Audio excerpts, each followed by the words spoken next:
जय श्री कृष्णा। महाभारत में कई किरदार ऐसे रहे हैं जिनकी कहानियां आज भी अनसुनी हैं।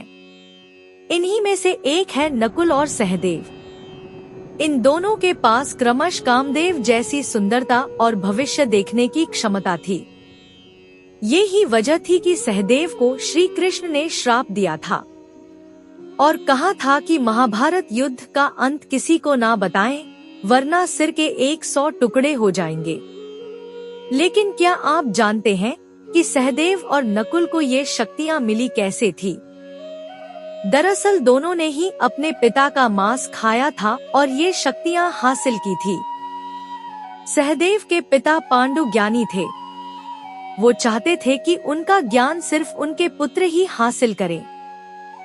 ऐसे में पांडु ने ये अंतिम इच्छा अपने पुत्रों को मृत्यु से पहले ही बता दी थी कि मेरी मृत्यु के बाद मेरे शरीर को खा लेना। जब पांडु की मृत्यु हुई तो सबसे पहले पिता की अंतिम इच्छा को सहदेव ने ही पूरा किया। इसके लिए पांडु के मृत शरीर के 3 टुकड़े किए गए। जैसे ही पहला टुकड़ा सहदेव ने खाया, उसे इतिहास का ज्ञान मिल गया। दूसरा टुकड़ा खाते ही सहदेव को वर्तमान का ज्ञान हो गया और तीसरा टुकड़ा खाते ही उसे भविष्य दिखने लगा था। यानी कि सहदेव त्रिकाल को जानने वाले ज्ञानी हो चुके थे।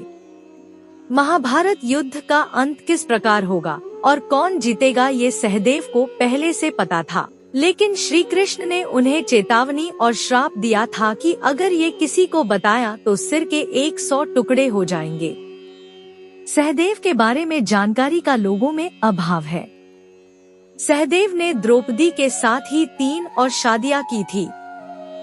सहदेव के नाम से व्याधिसन धीरमदन, अग्निस्त्रोत और शुकन परीक्षा नाम के ग्रंथों की जानकारी मिलती है।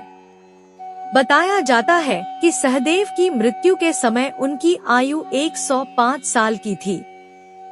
सहदेव बहुत अच्छे योद्धा थे।